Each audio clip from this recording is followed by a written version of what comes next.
హరి ఓం. ఆధ్యాత్మిక మిత్రులారా, సీతారామ లక్ష్మణులు వనగమనానికి సిద్ధమయ్యారు. ఆ సమయంలో వనాలకు వెళ్లే ముందు తమ సంపదలను ద్విజులకు, మిత్రులకు, భృత్యులకు పంచిపెట్టేశారు. ఆ తర్వాత దశరథ మహారాజు నుండి అనుమతి తీసుకోవడం కోసం కైకేయి మందిరానికి వెళ్ళారు. దశరథుడు విషన్న వదనంతో ఆలోచిస్తూ కూర్చున్నాడు. ఎందుకంటే కైకేయిని వివాహ సమయంలో తన తొందరపాటుతో భరతుని రాజును చేస్తానని అశ్వపతికి మాటిచ్చాడు. అంతేకాకుండా ఇక్కడ తొందరగా రాముని రాజును చేయాలని రాజ్యసభలో ప్రకటించాడు. ఇప్పుడు వెంటనే భరతుని రాజును చేస్తానంటే ప్రజల్లో తిరుగుబాటు వచ్చే అవకాశం కూడా ఉండొచ్చు. అంతేకాకుండా దండకారణ్యం నుంచి వచ్చినటువంటి ఋషులు కోరినా తను వారికి సహాయం చేయలేదు. దానివల్ల ఇప్పుడు రాముడు అడవులకు వెళ్ళవలసి వస్తుంది. దీనికి నేను శిక్ష అనుభవించవలసి వస్తుందా అని ఆయన విచారవదనంతో కూర్చుని ఉన్నాడు. ఆ సమయంలో సీతారామ లక్ష్మణులు వచ్చి మహారాజుకు, రాజగురువు వశిష్ఠ మహర్షికి నమస్కారం చేశారు. మహారాజా, మాకు అనుమతి ఇవ్వండి. నాతో పాటు సీతా లక్ష్మణులు కూడా వస్తున్నారు. వారికి కూడా మీరు అనుమతి ఇవ్వండి అని చెప్పేసి శ్రీరాముడు కోరడంతో వారందరికీ కూడా అనేక సౌకర్యాలు కల్పించాలని సంకల్పించాడు. కానీ రాముడు వాటిని నిరాకరించాడు. మాకు నారచీరలు చాలు, అడవిలో కందమూలాలు తవ్వుకోవడానికి ఒక గుణపము, ఒక పార సరిపోతుంది. ఇక వేరే ఏ విధమైనటువంటి సైన్యము కానీ, ధనము కానీ, ఇతర సంపదలు కానీ ఏమీ అక్కర్లేదని నిరాకరించారు. వారికి నమస్కరించి, మహారాజుకి నమస్కరించి ఆయనకు ప్రదక్షిణ చేసి తల్లులైనటువంటి కౌసల్య, సుమిత్ర, కైకేయి మాతలకు కూడా ముగ్గురు నమస్కారాలు చేశారు. ఆ సమయంలో కౌసల్య మాత అంటుంది, నాయన,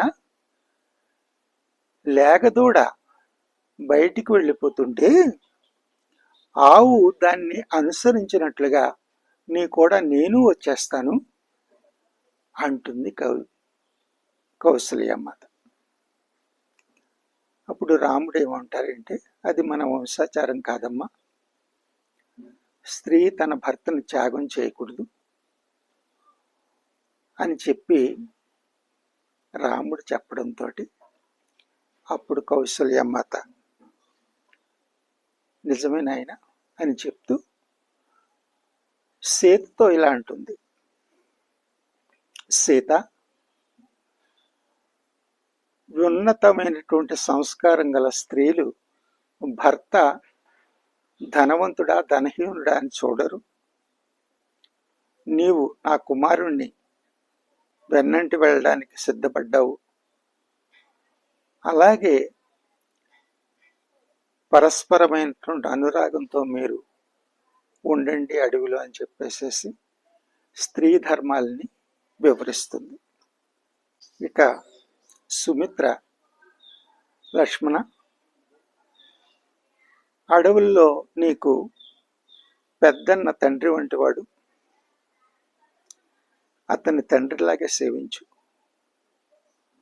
సీత వదిన తల్లి లాంటిది, ఆమెను నన్నుగా భావించి సేవించు అని చెప్పి పంపిస్తుంది.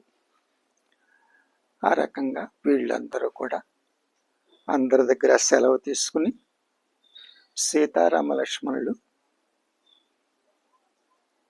రాజభవనం నుండి బయటికి వెడుతూ ఉంటే బయట అనేక మంది నగరవాసులు వీరిని వెన్నంటి వీరితో కలిసి మేము కూడా అయోధ్య అరణ్యాలకు వచ్చేస్తాము, అక్కడే మీతో ఉంటామని చెప్పేసేసి ఎప్పుడైతే చెప్పడం ప్రారంభించారో అది ధర్మం కాదు, మహారాజు ఇంతవరకు మిమ్మల్ని కన్నబిడ్డల్లా కాపాడారు, ఇప్పుడు ఆయన పుత్రుల్ని వనాలకు పంపి విచారణలో ఉన్నారు, ఆయనకి ధైర్యం చెప్పవలసిన బాధ్యత మీది అని చెప్పి వాళ్ళని ఓరడించి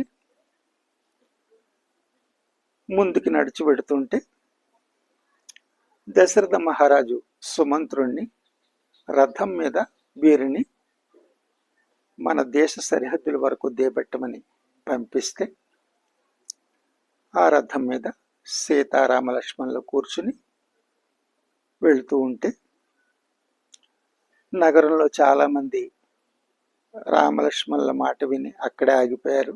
కొద్దిమంది మాత్రం వీళ్ళని అనుసరిస్తూ ముందుకి వీరితోటి వెళ్ళడం ప్రారంభించారు.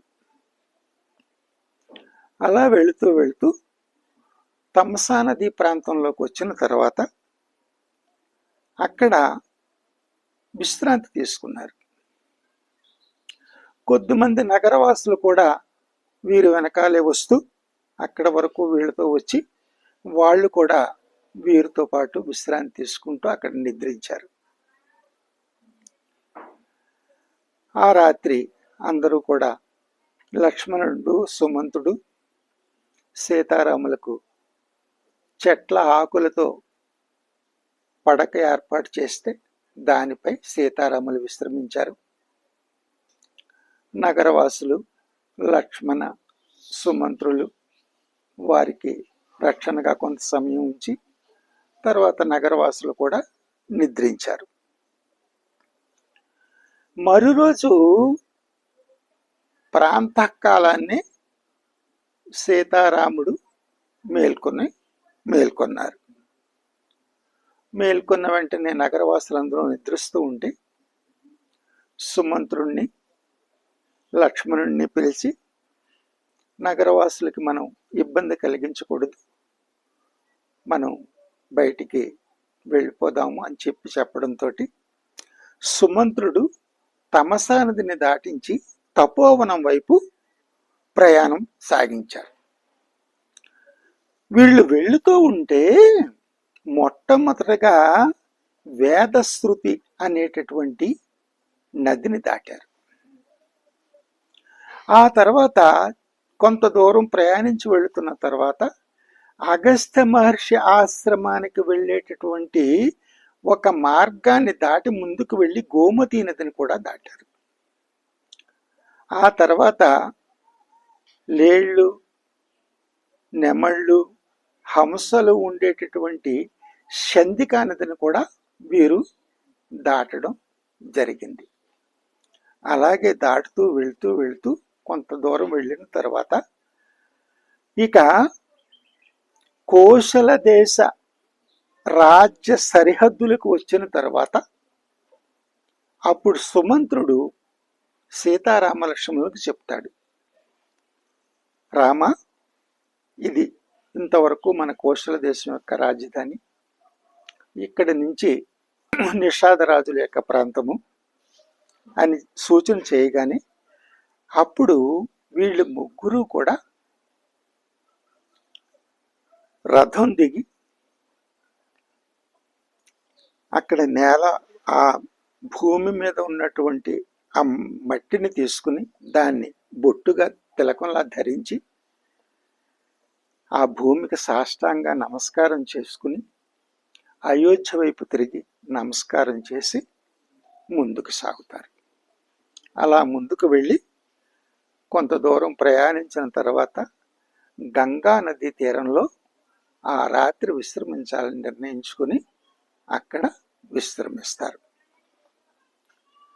అక్కడ లక్ష్మణుడు వీరికి ఆకులతోటి పడక ఏర్పాటు చేస్తే దాని మీద సీతారాములు విశ్రమిస్తారు.